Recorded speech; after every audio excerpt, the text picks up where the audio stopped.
أو بعيد الحقوق التاريخية. ስለዚህ ትራምፕ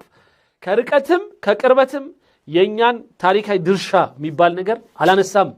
ولا السوريا وغيرها. معلش في الدقائق እነዚህ ሰዎች ግን ትኩረት ቢሰጡት ለአመንጭ ሀገሮች ነው ልክ እንደ ኢትዮጵያ ላሉ ነው طيب ما هو الدور الأمريكي الممكن برأيك في حل هذه القضية الآن باختصار አሁን ባጭሩ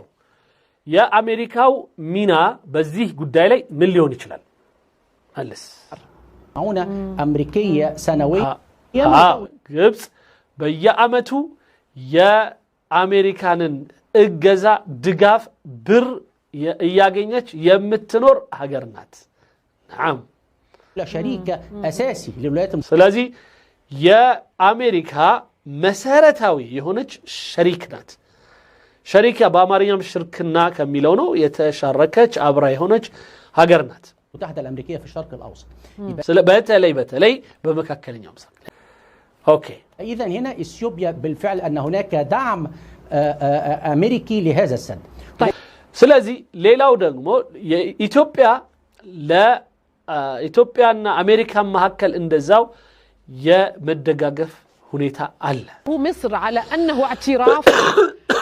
أمريكي متأخر فيما يتعلق بخطورة السد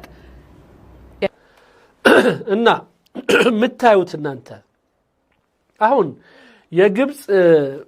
ድጋፍ ላይ አሜሪካ ዘግይታ የደረሰችና የህዳሴው ግድብ ከተጠናቀቀ ካለቀ በኋላ ምንም ዋጋ በሌለው ሰዓት መታለች ነው ያላችሁ ያላችሁት يعني دعك من ما كان قبل ترامب والذي تحدث وانتقد فيه ስለዚህ ይሄ ከዚህ በፊት የተቃውማቸው ምናምን ይሄ እንደገና ከህዳሴ ግድብ በፊት የተናገረው እሱን አይደለም አሁን ከዚህ በኋላ አሁን አዲሱ ንግግሩ هو اعتراف ضمني بالفعل ان الولايات المتحدة الأمريكية هي من دعمت السد وسبق يا دونالد ترامب ንግግር አሁንም ለግብጽ ድጋፍ የሚሰጥበት የሆነው ንግግር ራሱ ውስጥ አንዳንድ ከዚህ በፊት ባደረጋቸው ነገሮች ላይ እውቅና ሰጥቷል እሱም ድጋፍ በመስጠት ጉዳይ ላይ هذا التصريح كان هناك تصريح منذ 5 أيام يتحدث فيها على دور الوساطة وشكر مصر على دورها في غزة وعمل ሌላው አሁን ግን በቅርቡ በተለይ 5 ቀን ውስጥ የተናገረው የዚህ የዶናልድ ትራምፕ ንግግር ውስጥ የምናየው ነገሮች አንደኛ የፈለስጢንን ጉዳይ የጋዛ ጉዳይ ላይ مصر ወይም ግብጽ ያደረገችውን ነገር አመስግኗል ይላል نسخة من هذا التصريح إلى رئيس دولة الإمارات والمملكة السعودية والسودان ከዛ የዚህን ደግሞ ማለት የመካከለኛነት ፍቃድን ወይም ደግሞ ሽምግልና ጥያቄን ለሱዳን ለኢማራት ለኢትዮጵያ እንደገና ለሳዑዲ قلباج لكوان ولكن هذا التصريح برضو في قراءته كان في بعض النقاط أو علامات الاستفهام አሁንም ግን ይላል እንደ ግብጽ እኛ በዚህ ጋር በመጣበት ጥያቄ ውስጥ የጥያቄ ምልክት አለንኛ يجب أن نتوقف عندها ونعيد قراءتها مرة أخرى እንደገና ጉዳዩን እንድንፈትሽ የሚያስገድደን የሆነ እሳቤዎች ውስጡ አለበት لأنه في هذا التصريح تحدث عن تقاسم مياه النيل تقاسم مياه النيل من مالتنا وهان مكافل من لقر تقسوال ومصر لا تريد أن تتقاسم تريد أن تشرب لوحدها الله الله بقلس يعني خرج خلاص يقول لنا الآن هذا الماء لا يجب أن يتقاسمه أثيوبيون مع مصريين بس قبسنا ኢትዮጵያ ወይም ኢትዮጵያውያኖችና ግብጾች ሊካፈሉት የሚገባው ውሃ አይደለም ውሃው የኛ ነው يعني نايل ووتر شيرينج sharing is happiness ግን sharing is not permissible በፍጹም የሚፈቀድ አይደለም እንንተና ጋር ግብጽ ጋር በፍጹም تحدث عن تقاسم مياه النيل ودي نقطة خلافية كبيرة جدا ما بين مصر وما بين دول الحوض بالكامل ይሄ ደግሞ በእኛና በናይል ተፋሳ አመንጭ ሀገሮች በሙሉ ይላል ናይል ቤዝን ሀገሮች ጋር በሙሉ ምን ሊያይበት ችግር ይሄ ነው ኦኬ منذ 1999 منذ ይሄ ከ1999 ጊዜ ጀምሮ مبادرة حوض النيل لأن مصر ترفض عملية التقاسم يعني ግብጽ በፍጹም መካፈል የሚባል ነገር አትደግፍም تقاسم ማለት ተቃሰም ማለት በአረብኛ ተካፈለ ማለት أنا كنت أنتظر إنه يتحدث عن أهمية الإدارة المشتركة للنهر لياورا من فلقوا ترامب يعني لابد أن يتحدث بلسان مصري بقبص ملاس اندياورا سلونا من فلقوا عند قبصوش اندياورا من فلقوا ينبروا عندنا انديت عدرقن بقارا وهاون دم الناس تدادروا هنا نو لتحسين ظروف النهر والمنفعة المشتركة مع الحفاظ على الحقوق التاريخية ليلاو دقمو إنيا عندنا وهاون بمابزات ومعسمر من رقد إننا كليلو تشاقروش قا بميساروت قدب قال لمسالي بهداسيو قدب لاي تساتافي مهون شركنا مفلق قالن عند بالسروت بيت لاي شركنا مالتنا هولد ميفلقوت هولتين من فلقو دقمو تاريكاوي درشا يعني نحافظ على الاستعمار يدورو يكنجزات ولوچن طبقن اندنقتل ማለት ሌላ ነገር የለው هو لم يذكر من قريب او بعيد الحقوق التاريخيه ስለዚህ ትራምፕ ከርቀትም ከቅርበትም የኛን ታሪካዊ ድርሻ የሚባል ነገር አላነሳም ولكنه تحدث عن ان اعاده تقسيم مياه النيل ነገር ግን የናይልን ውሃ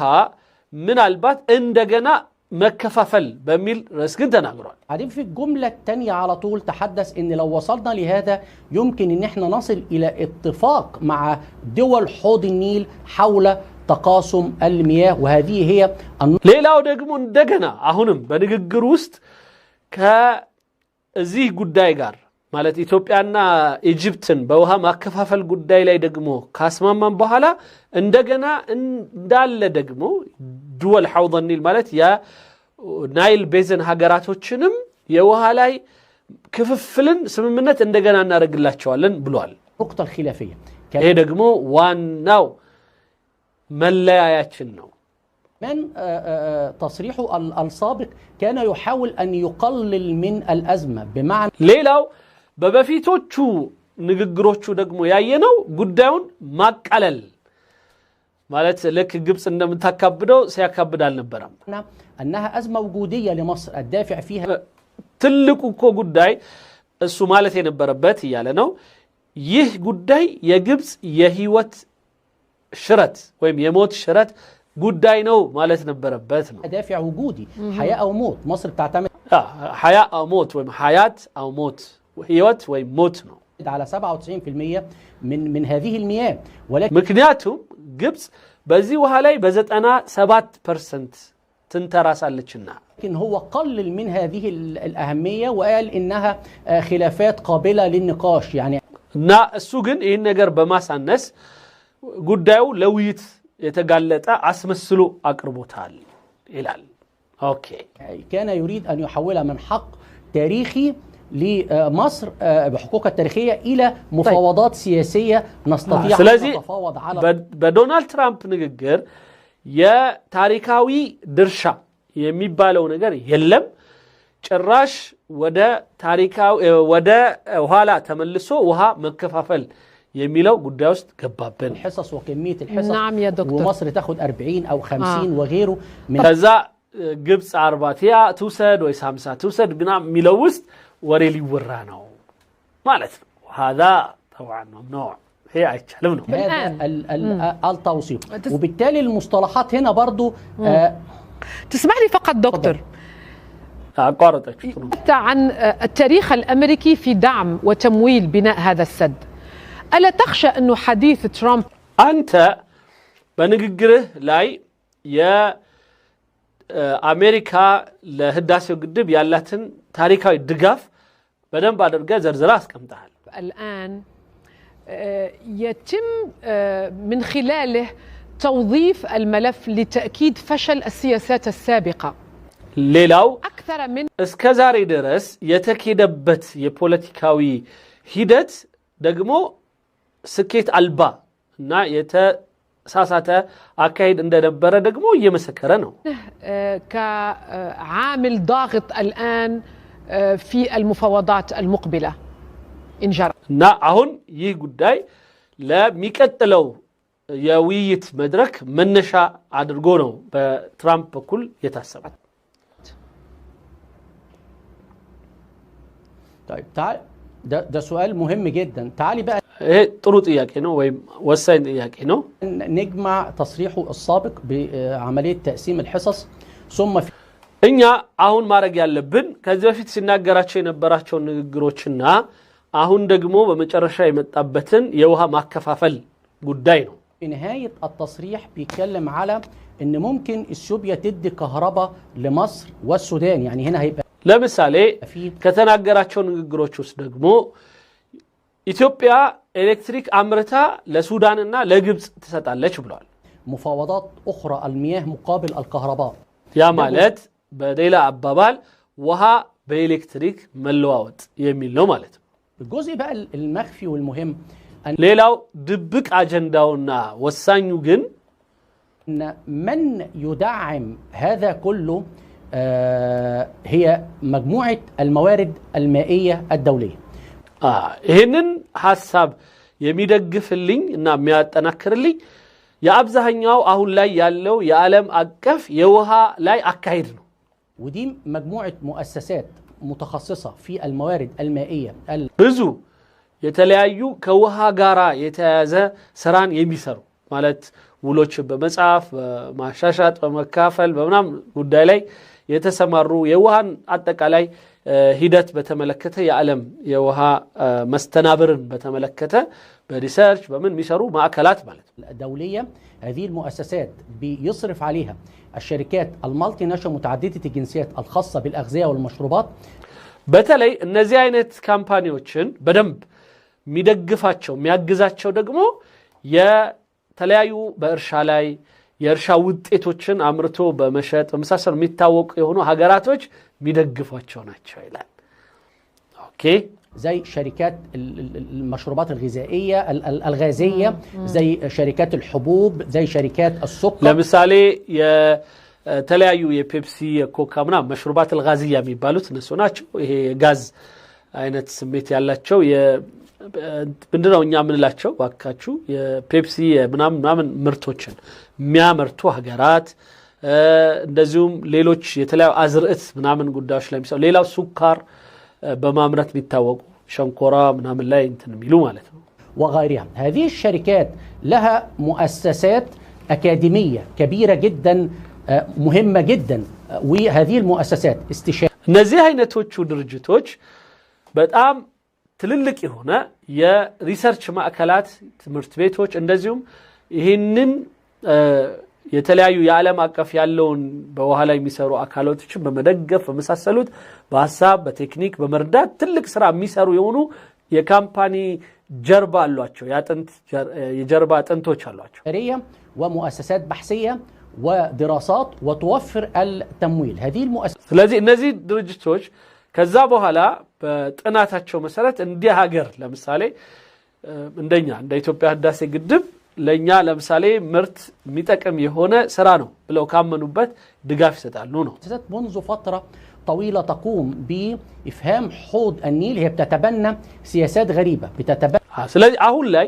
እንደነዚህ አይነት ድርጅቶች በናይል አመንጪ በሆኑ ሀገሮች ላይ የተለየ ፖለቲካ እየሰሩ ነው أن سياسة مفادها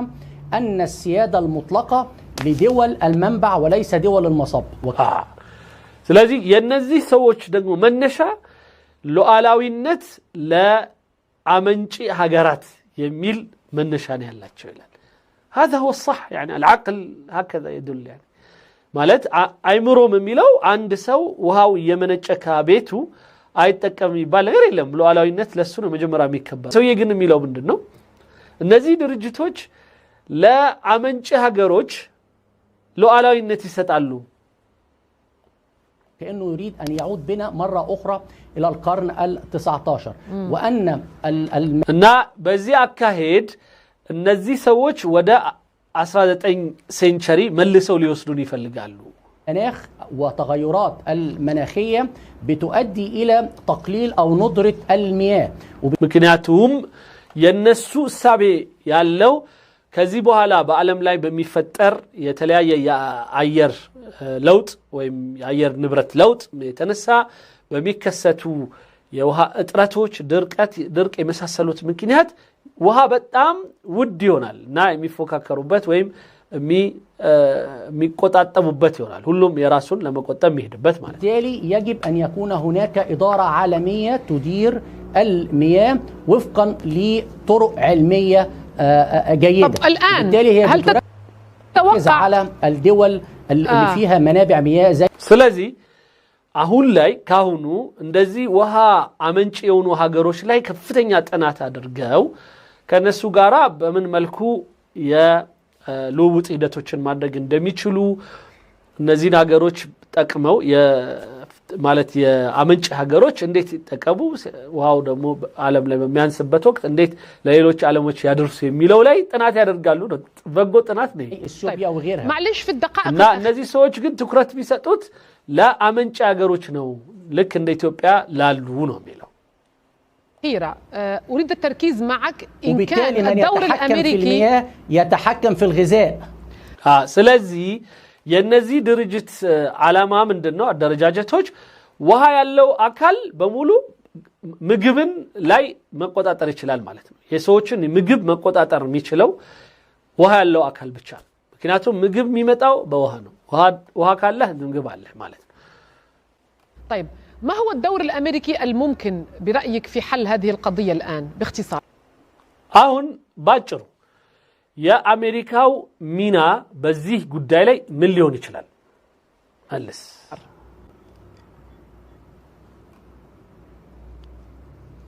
الدور الامريكي يعني هيقتصر على التصريح السابق وهو ان احنا نتحدث على حصص مائيه تامن مصر على الاقل انه يقدر يشغل التوربينات يا እንግዲህ የዶናልድ ትራምፕ ሳቤ የተወሰነ የውሃ ፍሰት በጣም ጥቂት የሆነ ተርባይኖችን ሊያሰራ የሚችል ናምን አይነት እና በዛ ውስጥ የሚደርሰን ድርሻ ብቻ ላይ ነው የምናወራው ማለት ነው። ثانية ما يسببش ضرر مباشر على مصر وانا شايف ان حتى لو وصلنا الى اتفاق እና ሌላው በግብጽ ላይ በቃ ቀጥተኛ የሆነ በጣም ትልቅ ጉዳት እንዳይደርስ የሚልም ሊሆን ይችላል። قانوني ملزم ما فيش في القانون الدولي آلية قانونية معينة تتعلق بالمياه أو تلزم إثيوبيا أو تلزم دول غيرها بالحفاظ على شروط الاتفاقية لأن العملية ሌላው የዚህ አይነቱ የዓለም አቀፍም ስምምነት ቢሆን ኢትዮጵያን ሊያስገድድ እና ሊያስር የሚችል ምንም አይነት ስምምነት ስለሌለ አሁን ላይ ምናልባት በተወሰነ ደረጃ የውሃ ፍሰቱን ሂደት በተመለከተ የተወሰኑ የውሃ ድርሻዎች ወደ ግብጽ መላክ እንዳለባት የሚያስገድድ የሆነ ነገር ሊጻፍ ይችል ይሆናል። عملية فنية بحتة الشركات اللي بقولها لحضرتك دي يا فندم ስለዚህ ይላል ይሄ ግን በጣም ግልጽ አይደለም። ምክንያቱም ኢትዮጵያን እንዲህ ብሎ ውስን የሆነ ነገር ሊያስቀምጥ የሚችልበት ነገር ያለ አይሆንም። ምክንያቱም ይሄ ዓለም አሁን እየተመራ ያለው አሜሪካን ጨምሮ በእነዚህ የጥናት ላይ የተመሰረቱ ሀገሮች ናቸው። እነሱ ደግሞ ያላቸው ሳቤ ቅድም እንዳልነው ነው። هي شركات لا تريد السيطرة على المياه فقط ولكن هي بتريد السيطرة على البنية التحتية لتدفقات المياه እነዚህ ይሄ አይነቱ አካሄድ ለአመንጭ ሀገሮች ሌላው ቀርቶ የውሃ መመንጫ ቦታዎችን የመሰረተ ልማት ጭምር በደንብ ለመቆጣጠርና ውሃቸው በፍጹም ሳይባክል ለነሱ እንዴት መዋል እንዳለበት እና ሉዓላዊነታቸውን ባከበረ መልኩ እንዴት ውሃውን የበለጠ ሊሰሩበት ይችላሉ የሚለው ላይ ነው ትኩረታቸው ይላል።